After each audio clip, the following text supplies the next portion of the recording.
दोस्तों आज की जो कहानी है वो है राजस्थान के सोनपुर की। ये जो जगह है ये बहुत ज़्यादा बड़ा शहर भी नहीं है, ज़्यादा छोटा गांव भी नहीं है।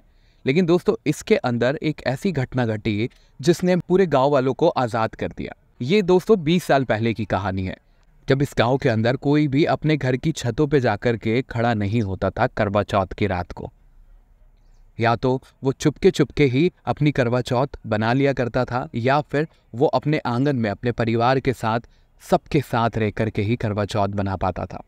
क्योंकि दोस्तों इस गांव से एक सामने दिखती थी हवेली। करवा चौथ के दिन वहां एक साया नजर आता था। वैसे तो ये गांव एकदम शांत था। पूरे साल भर इस गांव के अंदर हर एक त्योहार उसी खुशियों के साथ, उसी जोश के साथ बनाई जाती थी। लेकिन सिर्फ एक करवा चौथ ही ऐसा पर्व था जिस दिन इस गांव की छत पे कोई भी नहीं जाता था। लेकिन एक लड़की जिसका नाम था सोनिया, जिसकी शादी हुई थी इस गांव से बाहर, जब करवा चौथ के दिन उसने जिद करी कि मैं तो छत पे जाऊंगी और जाकर के करवा चौथ के दिन अपने पति का चेहरा छन्नी में देखूंगी। उसकी सास, उसके परिवार वालों ने सबने उसे बहुत समझाया, लेकिन यहाँ पे सोनिया ने किसी की नहीं चलने दी। तो चलिए दोस्तों कहानी को शुरू करते हैं। लेकिन उससे पहले अगर अभी अभी आप मेरे चैनल पे आए हैं तो जल्दी चैनल को सब्सक्राइब कर लीजिएगा। वो हॉरर स्टोरी जो कि हर रोज आपके लिए लेकर के आती है एक नई कहानी। तो चलिए दोस्तों करते हैं कहानी को शुरू।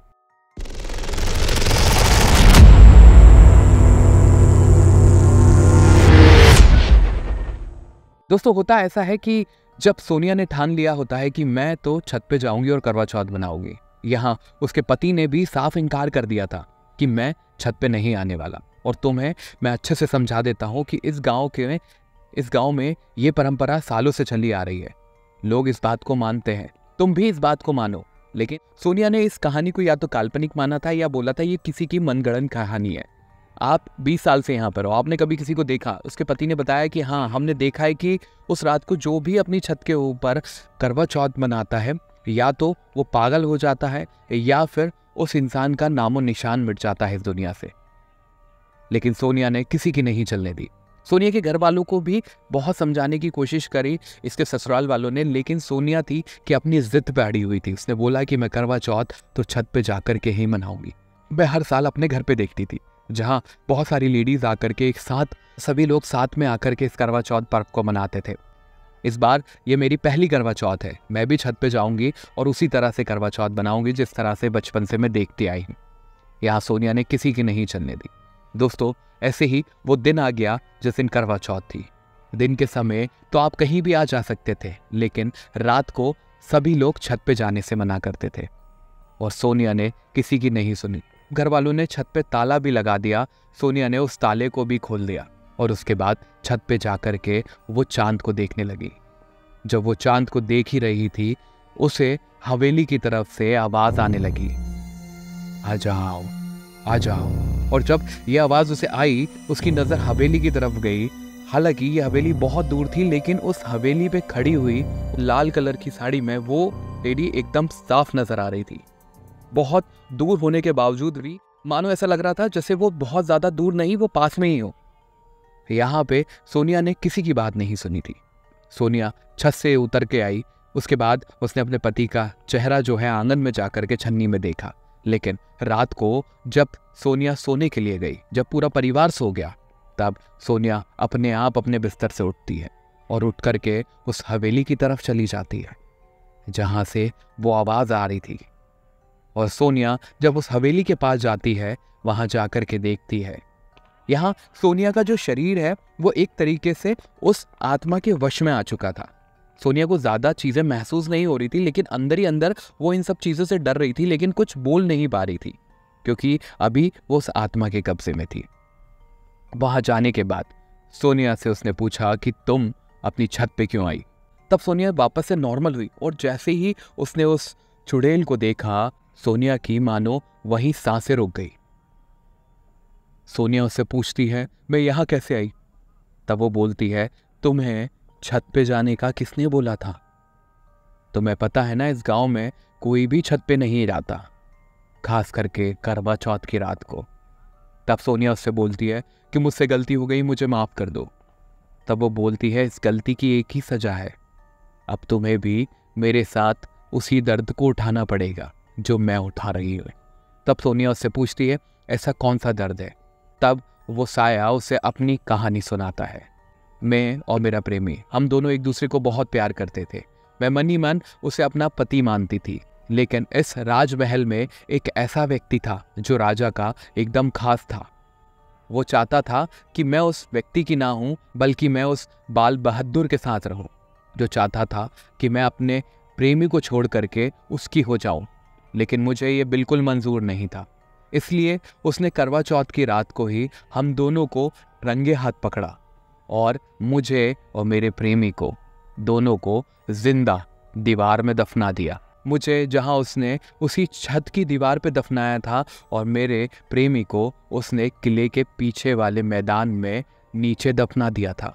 तभी सोनिया पूछती है, आपका नाम क्या है? तो साया अपना नाम राधिका बताता है। उसने कहा कि मुझे आज भी इंसाफ नहीं मिल पाया है, मैं आज भी भटक रही हूँ। तब सोनिया बोलती है, मैं आपकी मदद कर सकती हूँ, मुझे जाने दो। राधिका बोलती है, जो भी यहाँ आता है वो मेरी मदद नहीं करता, बल्कि मेरे इस चेहरे को देख करके पागल हो जाता है, क्योंकि मुझे जिंदा दीवार में चुनाया तो गया था, लेकिन साथ ही साथ उसमें आग भी लगा दी थी। मेरे इस जले हुए चेहरे को, मेरे इस जले हुए शरीर को देख करके कोई भी वापस अपने सही हालत में नहीं पहुंच पाता। लेकिन सोनिया उससे वादा करती है, मैं ये कहानी पूरे गांव वालों को बताऊंगी और आपकी और आपके प्रेमी की अस्थियों को भी विसर्जित करवाऊंगी। तब राधिका उससे कहती है, जाओ, अगर तुमने ये कर दिखाया, मुझे और मेरे प्रेमी को शांति मिल जाएगी, और अगर ऐसा नहीं किया तो तुम भी अब आने वाले समय में कभी भी करवा चौथ नहीं बना पाओ।